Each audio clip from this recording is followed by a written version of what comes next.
Azerbaycan'ın merkezinde bulunduğu jeopolitik konum son günlerde oldukça gergin. 27 Ocak günü Bakü saatiyle sabah 8:30 sıralarında Azerbaycan'ın Tahran'daki büyükelçiliğine terör saldırısı düzenlendi. Saldırgan otomatik silahla Güvenlik Teşkilatı Başkanı Orhan Askerov'u öldürdü. Saldırıyı engellerken büyükelçiliğin 2 çalışanı da yaralandı. Şehidin naaşı, yaralılar ve diğer büyükelçilik çalışanları ve aile fertleri Bakü'ye getirildi. Azerbaycan'ın İran Büyükelçiliği'nin faaliyetleri tamamen askıya alındı. İran tarafı olayı iç mesele olarak nitelendirse de Bakü buna katılmıyor ve saldırıyı net bir şekilde terör olarak nitelendiriyor. Azerbaycan Büyükelçiliğine yönelik terör saldırısının olduğu günü Azerbaycan'ın müttefiki İsrail'de de bir sinagoga saldırı düzenlendi ve 7 kişi hayatını kaybetti. התשובה שלנו לטרור היא יד קשה ותגובה עוצמתית, מהירה ומדויקת. Tel Aviv bunun terör olduğunu ve olaya sert tepki verileceğini açıklamıştı. Olaydan yaklaşık bir gün sonra İran'ın kuzeyindeki çok sayıda askeri üs ve işletmelere insansız hava aracı saldırılar düzenlendi ve patlamalar meydana geldi. Bazı uzmanlar bunun İsrail tarafından yapıldığını söylese de resmi bir bilgi yayınlanmadı. Özellikle İran tarafı soruşturma yapılıyor diyerek olayla ilgili sessiz kalıyor. Tüm bu yaşananlardan bölgede durumun son derece kritik olduğu, savaş tehdidinin arttığı sonucu çıkıyor. Bölgede her an büyük çaplı bir savaşın patlak vermesi ihtimali gün geçtikçe artıyor. Çünkü gerilim azalmak bilmedi. İvme ivme artıyor. Ama asıl araştırmamız gereken soru, bu gerilim kimin işine yarayacak? Onunun bu bölümünde bu soruya cevap arayacağız.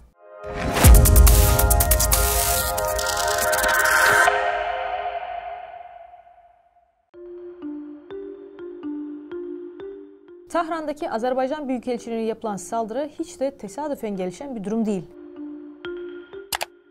Peki bu saldırının önceden planlanmış bir saldırı olduğunu nasıl anlarız? Tahran Emniyet Müdürü saldırganın olaydan sonra yakalandığını ve ilk incelemelere göre saldırının şahsi ve ailevi sorunlar nedeniyle düzenlendiğini açıkladı.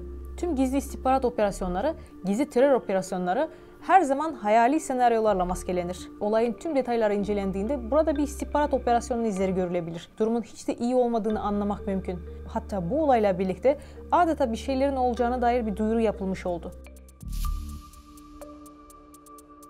Haritaya geniş açıdan baktığımızda Güney Kafkasya'nın da içinde bulunduğu Büyük Orta Doğu coğrafyası tüm dikkatleri yine üzerine çekiyor. Bugün bölgenin kontrolü için amansız bir mücadele veriliyor.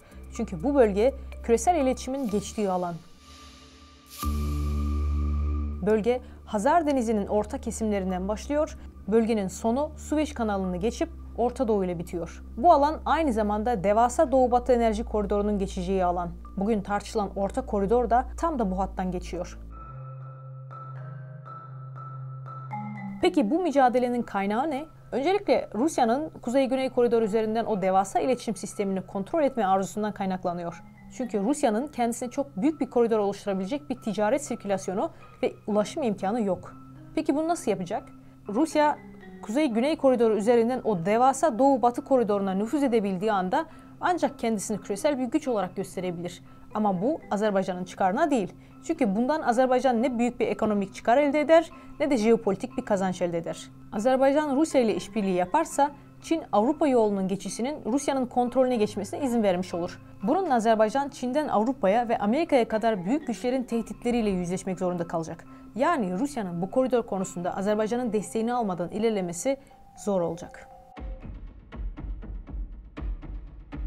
Gelelim İran'a. İran ve Azerbaycan arasında çok fazla çelişki ve çatışma var. Bu çatışmalara bir yenisi eklendi. Saldırıyı gerçekleştiren şahsın kişisel kinlerini yerel uzmanlar da doğruluyor. Ancak soru şu, İran istihbaratının onayı olmadan kim saldırabilir? İlginç bir şekilde saldırının ardından İran kanalları saldırganla röportaj yaptı. Saldırganın rahat tavırları dikkati çekti. Saldırının ardından Tahran Emniyet Müdürü Hüseyin Rahimi görevden alındı. Ama hemen ardından Ekonomik Güvenlik Polisi Başkanı olarak atandı. Yani İran her ne kadar da saldırıyı kabul etmese de sessizce onaylamış oldu. Ancak bununla bitmedi. İlginç olan konulardan biri de Büyükelçiliğe düzenlenen terör saldırısından bir gün sonra İran'da askeri tesislerin bombalanması. İsrail tarafından gerçekleştirildiğine dair söylentiler olsa da resmi Tel Aviv'den net bir söylem yok. İran bile bu konuda doğru bilgi yayınlamıyor. Soruşturma yapıldığını söylüyor. Bir diğer taraftan saldırının olduğu gün Doğu Kudüs'te bir sinagoga saldırı düzenlenmiş, 7 kişi hayatını kaybetmişti. Sessiz bir savaş devam ediyor. Bu ABD Merkezi İstihbarat Teşkilatı Başkanı William Burns. Olayların patlak verdiği gün 27 Ocak'ta İsrail'e geldi. William Burns aralarında Mossad Başkanı'nın da bulunduğu üst düzey İsrailli yetkililerle görüştü. Bazı analistler İsrail'i İran'a karşı çatışmaya ikna etmeye geldiğini savunsa da bu söylem bir yanılgı barındırıyor. Burns'un İsrail ziyaretinin en büyük amacı İsrail'in büyük bir savaşa girmemesini sağlamak. Çünkü büyük savaş çıkarsa bu ancak Rusya'nın çıkarına olur. İran, İsrail veya diğer ülkeler tarafından tehdit edilirse Rusya ile kesin bir birleşmeye girecektir. Bugün İran'a karşı savaşla ilgilenen güçlerin olduğu sır değil. Evet, İsrail, İran'ı zayıflatmak istiyor. Tel Aviv her zaman bunu yapmaya çalıştı. İsrail Başbakanı Netanyahu sinagoga yönelik saldırıya verilecek cevabın sert olacağını söyledi. Ama Netanyahu'nun İran'ı kastettiğini kim kanıtlayabilir? Ya da İsrail, İran'daki askeri tesisleri vurmuş olsaydı bunu neden açıkça ilan etmedi? Ve bu adımın sinagog saldırısına tepki olarak atıldığını neden belirtmedi? Ancak şu soru ortaya çıkıyor. İsrail neden İran'ın güneyindeki nesneleri değil de kuzeyindekileri vuruyor? Bunu teknik olarak nasıl yapıyor? Hangi silahla ateş ediyor? Bu sorulara net bir cevap veremiyorsak bu sadece İran'ın hava savunma sistemlerinin aciz olduğunu gösteriyor. Düşünün, İran'ın savaşa dahil olması Rusya'nın işine yarayabilir. Çünkü savaş çıkması durumunda Rusya, İran'ın kurtarıcısı olarak sürece müdahale edebilir.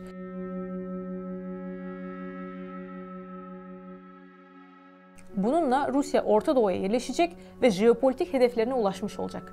Bir diğer husus, Azerbaycan'ın da dahil olduğu Kuzey-Güney koridoru. Bugün Rusya, Kuzey-Güney koridorunun açılmasıyla ısrarla ilgileniyor. Hatta Rus yetkililerinin Azerbaycan ve İran'a yoğun ziyaretleri de bunu gösteriyor. Tüm toplantılarda ilk konu Kuzey-Güney koridorudur. Bütün bu olaylar da Kuzey-Güney koridoru çerçevesinde geçiyor.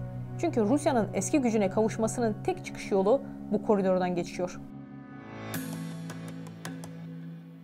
Rusya, Ukrayna'da yeniliyor ve Rusya'nın bölgedeki gücüne meydan okuyan Doğu-Batı koridorunu kesmek için tek şansı Güney Kafkasya'dan geçiyor.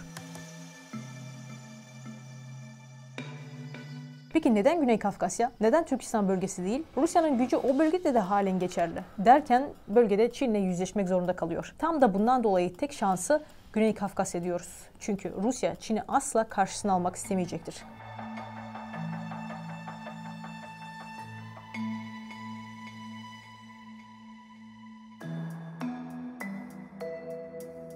Azerbaycan, Tahran'ın bölgedeki en büyük düşmanlarından biri olarak gördüğü İsrail ile yakın ilişkiler içinde. Azerbaycan'ın İsrail ile silah ve askeri anlaşmalar yapması ve son olarak Tel Aviv'e büyükelçi ataması İran'ın tepkisine neden oluyor. Ancak tüm bu bilinen sorunlar bu kadar sıcak çatışmaya yol açabilecek mi?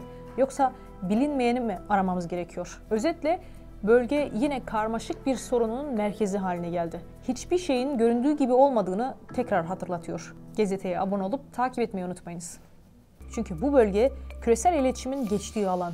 Bölge Hazar Denizi'nin orta kesimlerinden başlıyor